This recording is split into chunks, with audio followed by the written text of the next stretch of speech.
Saya pernah satu hari perang di Gaza. Dekat TV Israel yang banyak bantu Gaza adalah Eropah, orang Islam Eropah dan Malaysia. Wah, kalian dengar sendiri kan barusan bahwasanya orang yang paling banyak bantu Palestina dan sudah viral di highlight TV dekat Israel itu orang Eropa dan Malaysia, guys.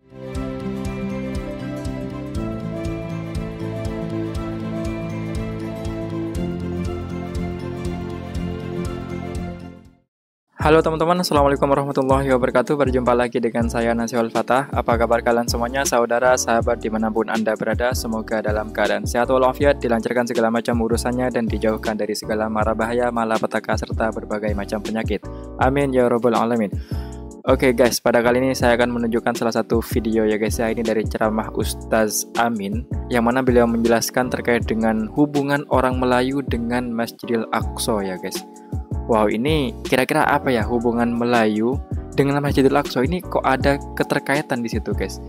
Dan sangat menarik sepertinya guys. Cuma kita tengok videonya bareng-bareng setelah ini. Tapi sebelum itu aku ingin mengajak teman-teman terlebih dahulu untuk subscribe dan nyalain tombol loncengnya agar tidak ketinggalan updatean terbaru dari channel ini ya teman-teman. Oke guys, tanpa lama-lama dan tanpa membuang masa, cuma kita putar videonya. Let's go. Hubungan orang Melayu dengan Masjid Aqsa. Kita nak cerita lebih spesifik lagi, iaitu orang Melayu dengan Masjid Aqsa. Muslimin dan muslimat alhamdulillah sekalian. Okey.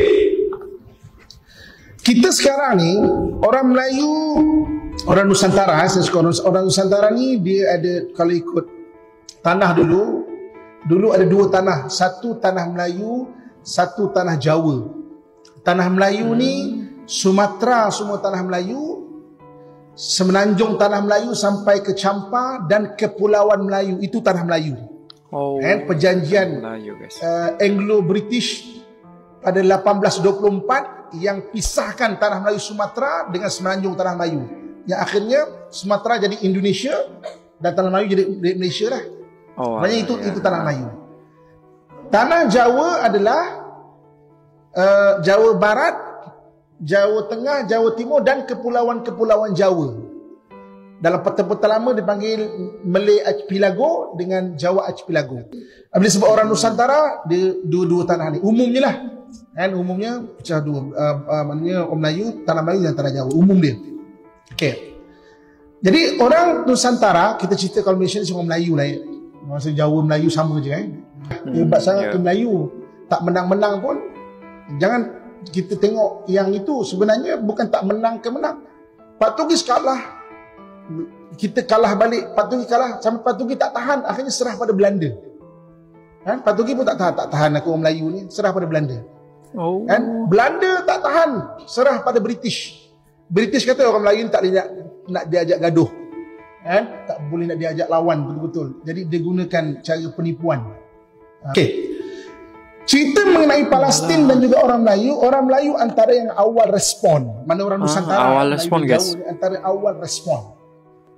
Saya pernah satu hari perang di Gaza. Dekat TV Israel yang banyak bantu Gaza adalah Eropah, orang Islam Eropah dan Malaysia.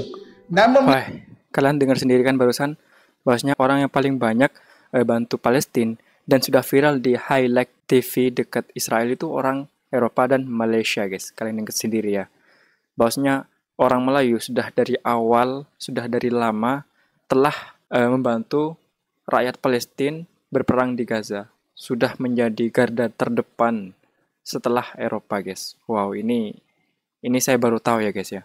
Cuma kita tengok lanjutannya seperti apa. Malaysia di highlight tau dekat TV Israel dan Malaysia. Jadi orang Melayu kita ni antara orang yang awal respon juga.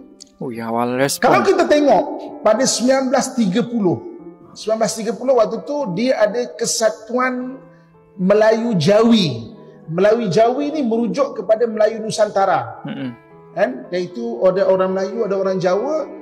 Jadi menghadiri 1930 mereka menghadiri persidangan di Jerusalem mengenai berkaitan dengan hal ehwal Islam. Khalifah tombangkan 1924. 1930 tu persidangan di Jerusalem.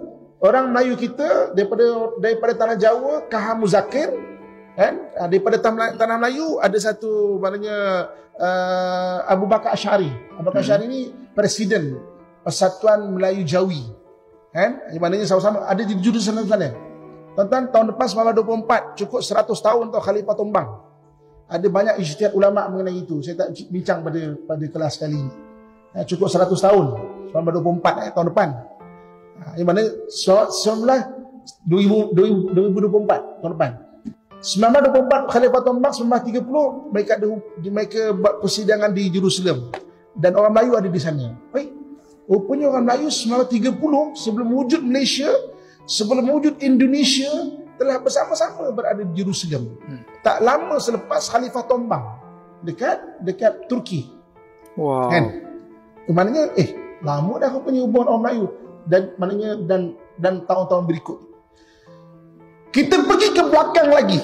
Catatan seterusnya mengenai orang Melayu dan juga Palestin ni iaitu daripada satu orang pendakwah bernama Syekh Ja'far Sadiq. Syekh Ja'far Sadiq ini dia digelar sebagai Sunan Kudus. Jadi pengislaman tanah Jawa dipimpin oleh 9 orang sunan. Salah seorangnya Sunan Kudus. Sunan Kudus tu gelaran, nama dia Syekh Ja'far Sadiq. Meninggal pada kurun ke-16, meninggal 1550 kurang lebih. Jadi dia, kenapa dia digelar sebagai Sunan Kudus? Dia antara orang yang bawa orang Melayu kita pergi ke Al-Aqsa sana tu. Sebelum pergi Mekah Madinah lah. Dan rumah dia, sekolah dia dan madrasahnya batu diasaskan daripada batu Masjid Aqsa. Daripada batu Masjid Aqsa tu diasaskan rumah dia. Rumah dia, sekolah dia dan juga madrasah dia. Itu Sunan Kudus. Maknanya kurun ke-15 lagi kita dah ke sana. Tapi kita tak tahu sejarah kita. Sebab apa? 1511 ketika Melaka tumbang, buku-buku Melayu ni habis diangkut bawa.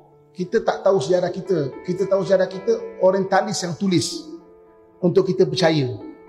Ada lebih 20,000 manuskrip kita ada kat luar. Saya sendiri, saya selalu cerita, saya pernah jumpa 13 manuskrip dekat Saint Petersburg di Rusia. Saya pernah menjadi pensyarah jemputan di Rusia. Pada 2009 saya pernah jadi pensyarah jemputan di Rusia. Di sana ada 13 manuskrip termasuk undang-undang bertulis bangsa kita Melayu yang sebelum kedatangan Islam. Apa kata orientalis? Dia kata orang Melayu ni orang yang tak ada undang-undang bertulis. Jadi bangsa ni bangsa yang lemah.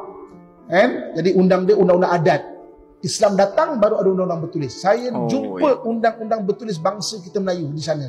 Ada 100 muka surat lebih. Tuan-tuan jadi Google Ustaz Amin manuskrip dari Rusia. Saya pernah kongsikan benda tu. Google jangan sekarang nanti. Manuskrip di Rusia. Ustaz Amin saya kongsikan waktu tu zaman blog, saya kongsikan kat blog saya. Saya jumpa manuskrip undang-undang. Kalau anda kata bangsa tu dah ada undang-undang bertulis, undang-undang tu tahun 300 Masihi tau. 300 Masihi, barat tengah tak ada apa-apa lagi. Waktu tu baru kerajaan Konstantinopel baru pecah. Rom Timur dengan Rom Barat baru pecah. Kita dah ada undang-undang bertulis. Kita dah ada undang-undang kita bertulis. Tapi kita tak tahu. Kenapa kita tak tahu? Buku kita diangkut. Jadi kurun ke-15 ada dah catatan Sunan Kudus. Kita pergi ke belakang lagi. Tuan-tuan sekalian, ke belakang lagi iaitu zaman Perang Salib. Perang Salib ni berlaku pada Jerusalem tumbang kepada tentera salib pada 1089 Masihi. 1089 Masihi, tentera salib daripada Eropah datang bunuh seluruh orang Islam yang berada di Jerusalem. Sampai sejarah menyaksikan darah tu sampai atas buku lali tu. Kita ni orang biasa, darah kita ni ada lebih kurang 4 ke 5 liter atau 8 pint berkurang macam tu kan. Berkurang macam tu Kalau 70,000 orang kali 4 liter, berapa banyak yang ada? Cuba tuan-tuan kalikan. Berapa banyak liter yang mengalir dekat Jerusalem, terutama Baitul Maqdis. Tuan hari ini datang dekat Masjid Aqsa dan juga Masjid Nabi Ibrahim. Cuba perhatikan bunga-bunga yang ada di sana. Bunga teknologi kayu adalah orang Nusantara. Orang Nusantara teknologi kayu yang orang-orang pernah Timur Tengah teknologi dia batu, tuan-tuan sekalian. Dia buat bina-binaan batu. Kayu orang Islam daripada Nusantara. Dan teknik membuat mimbar Salahuddin tu, maknanya sebenarnya wakaf daripada Nuruddin Mahmud Az-Zanki, tapi dinisbahkan sebab Salahuddin letak. Mimbar Salahuddin tu teknik dia sama macam teknik membuat istana Pulau Meranti, dipasak dan ditanggam, tak ada satu paku pun, tak ada satu gam pun digunakan. Kajian daripada orang Barat, orang Melayu ni dia ada satu kelebihan, dia memang orang berani. Orang Melayu adalah orang yang berani. Orang Melayu satu-satunya bangsa, mana orang Melayu sebenarnya orang Melayu ataupun bangsa Nusantara, dia ada apa dipanggil sebagai amok.